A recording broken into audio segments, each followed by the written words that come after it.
Pick the most valuable. Nice bracelet. Seed pearls.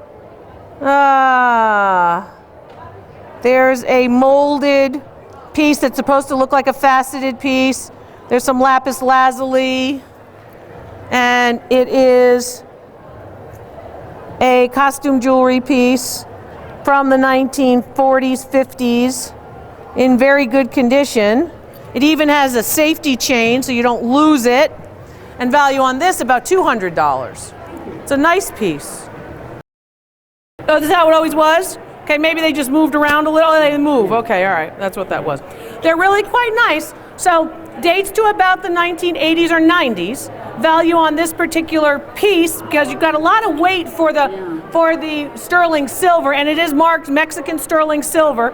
That is the sterling mark for 925 right on it. Value on the belt today, you probably could command anywhere between $300 and $350 for it. You got this at a yard sale? This particular stone is set in sterling silver. The stone is a synthetic stone trying to look like an amethyst. Dates to the 1920s. The sterling mark is inside the band. It's 925 parts per thousand sterling silver. The synthetic stone is worth about $50, and the silver setting, dating from the 1940s, 20s to the 40s, is worth another $100. So you're at about $125, $150. I paid 25 cents for it. 25 cents is good. You got to look at the marks. I mean, for sellers, you have to look at the marks before you take 25 cents for a piece of sterling. Simple. Caleb, this stone is moving. You can hear it moving. So you have a stone, it's set, it's faceted, you hear it next to your ear. Shake it near your ear. If you hear it moving, you will lose it. That prong will give way and you will lose it. Okay? How did you acquire this, which is called a Werner ruby, which is a synthetic piece trying to look like a ruby, set in 10 karat gold from about 1925 to 1950. How'd you acquire it? We got a Garage sale 4 years ago. It's still 10 karat gold, which is worth about $75 for the gold. The stone is worth another $50. It's gonna get lost. It's gonna get lost. So shake it near your ear, and then you'll know whether or not you can hold on to that particular piece. Subu, how did you acquire this piece? I bought it from eBay. You bought it, I'm sorry, from eBay? Beautiful. So you have this piece, and it is a piece of nephrite or white jade. Very nice celadon color, and it is rose gold here at the clasp. It is a multiple clasp, so it's very large and it's very strong, and it has seed pearls all the way through. This piece dates anytime between 1900 and 1925, and value on this piece is about $275 to $300. I'd say $300 for it's intact and it's very well documented. It's a pretty piece. And now, how much did you pay on eBay? I paid about $80. $80, 80, for one that's worth $300. I'd say that's a bargain, right? That's a very nice piece. And marked for the gold inside. Did it come in this box? No, it's a different box. Okay, the box is nice because the box will hold the piece still and it keeps it away from other pieces. You do not want anything that can scratch. Jade doesn't scratch easily, so that's okay, but the beads can actually scratch very easily. So thank you very much. That's a nice piece as well. With the fob with Mickey here, Mickey Mouse, the yellow hands, there's white hands with gloves, there's orange hands. They change throughout the years. This one also has Mickey Mouse on, of course, the sweep second hand. And it says Mickey Mouse and Ingersoll. The Ingersoll Watch Company and Walt Disney came together to market to kids. Like tie Beanie Babies, they market to kids. So kids are going to get excited about this. The pocket watch style is unusual. Usually you have the wristwatch. He was excited when he got it, yeah. So this particular one is in good shape. Does it open? Have you had it opened? I have. Okay, it should open to reveal how accurate, but it's not going to be that accurate because it's a child, intended for, of course, a child's play, if you will. It's a beautiful piece, it's in good condition, and typically these pieces will date to the early decades of the 20th century and value on it about $400. Very nice, enjoy. In the early 1900s, Vicki, there were a lot of pieces that were highlighted, and most of them were garnets. Garnets are a very, very dark stone. That's what you have, and garnets were very popular. You have a naturally developing garnet. So when you think about costume jewelry, those are usually synthetic stones.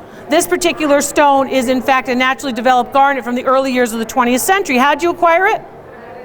It belonged to my late mother-in-law. It's very nice. This particular piece is yellow gold with a little bit of copper. It's called rose gold, the copper content, which usually is there to highlight the red color of the garnet. If you're a January birthstone, that's your birthstone. The January birthday, that's your birthstone. Value on this ring, just about $300. Annette, how did you acquire the diamonds? Because diamonds are a girl's best friend. Belong to your mom. Do you wear it? Fits me.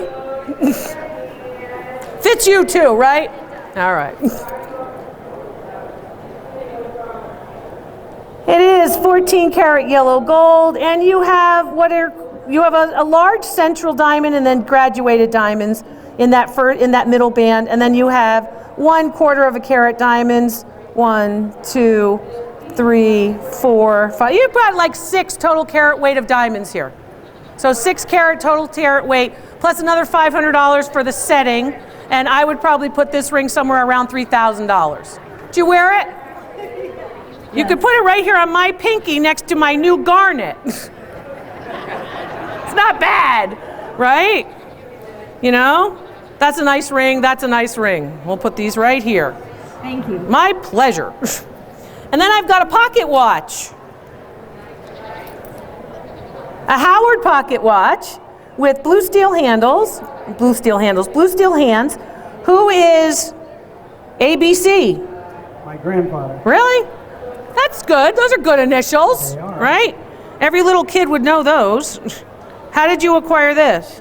It's my grandpa's, and I inherited it after my mom passed away. You're the youngest child? Yes. You're the youngest child and you got the pocket watch. What deal did you make? The youngest children never get anything. What deal did you make? That's nice. That's a nice watch. It's a 14 karat yellow gold case, which moves the value up, right? Yellow gold. It is 15 jewels, which indicates it's relatively accurate. It's a porcelain face, blue steel hands, early 20th century, value on it about $350. It's a nice watch. Pocket. Did you ever use it? No. No. Okay. It hangs in a dome. Hangs in a watch dome. So like this, glass on the bottom. There's a little hook. You can hook it. Once every 6 months, will you open up the dome, let some of the heat escape? Once every 6 months. Thank you. Hi, Tom. Oh my gosh, I'm hearing lambs. Do I hear lambs? That's a goat. It's not a lamb. It's a good thing I'm not appraising livestock, because I can't tell a goat from a lamb. All right. Hi, Tom. Hello there. Tom, you know what this is? This is a little image. This is a little pendant, okay, with an image of a very, very famous Raphael painting. There are 2 little pooty little angels at the bottom of this big painting, and they're just sitting there like this, and you see them on ties and mugs and socks, you know, and he's right here too, on this little tiny pendant. And this particular pendant is mimicking that image, and this pendant is marked fine silver, 999, fine silver. What does that mean? It's better than sterling silver, which is 925. It's almost 1,000. It's 999 of 1,000th of a pure silver. How'd you acquire it? My wife passed away 2 years ago. She had a bunch of jewelry. Oh, I'm sorry. This particular piece, so this piece of jewelry, you knew it was fine sterling silver, better than sterling silver, really. You said, well, I better get it appraised. Worth about $250. Let's talk a little bit about when this kind of stuff happens, right? So you had this terrible tragedy, and there's a lot of jewelry. I want you to look for marks. They're marked on the website, and they're marked on the YouTube channel. 925, 585, 750, 14K, 18K. Those marks are listed and those on my website and other places so you can identify what's valuable. So you can go through and look. And if you don't have any idea, you can send pictures to me. Don't just go to one place, a jeweler or a dealer or somebody, and just go, okay, I want it all gone. Okay? Right. Individually, because they can be worth a lot. They are rarely worth as much if you, in fact, melt it down. Because you lose the design weight, you lose all of the design or decorative elements of the jewelry. Okay? Marlene. Hi, hon. How are you? A select time court watch with turquoise silver inset Japanese movement. How'd you acquire it? Your husband gave it to you as a gift? It's a nice gift. The watch has a nice southwestern feel, right? The movement is not very high quality, made in Japan. That doesn't mean all Japanese movements are of low quality, but your select time one is. Value on the watch as a timepiece, about $30. Value on the band, about $30 more. I'd say $60 for the two pieces. Thank you for bringing that in. V Manufacturing Company. These are big clip-ons. I love it. I bet you do. They are seriously big clip-ons. They have Like, a picture, like no faces.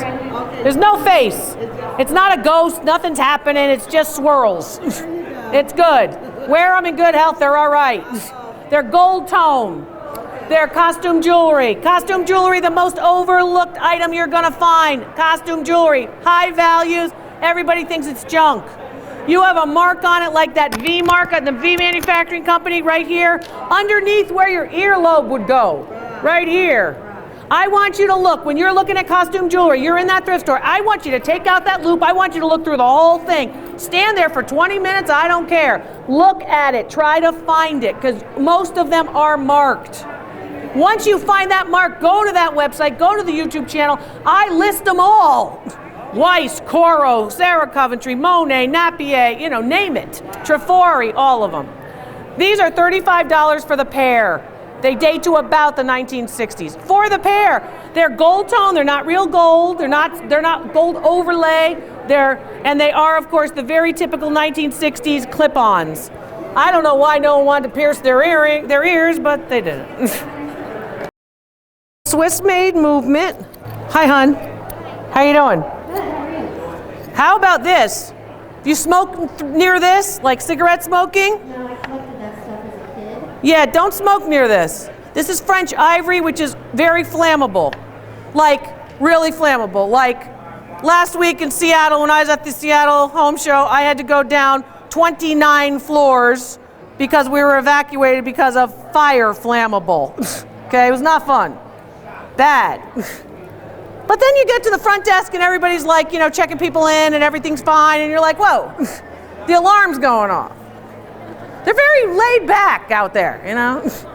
I don't know. When you hear a fire drill, don't you go? You hear the alarm, you get out, right? Oh, hi, oh, it's good. You know, they're drinking Starbucks. You know how this is, Seattle. The diamonds and the sapphires are real. Are they really? Yep.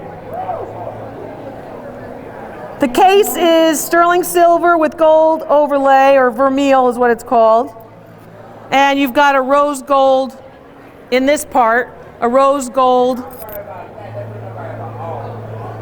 band. Nice. Flammable.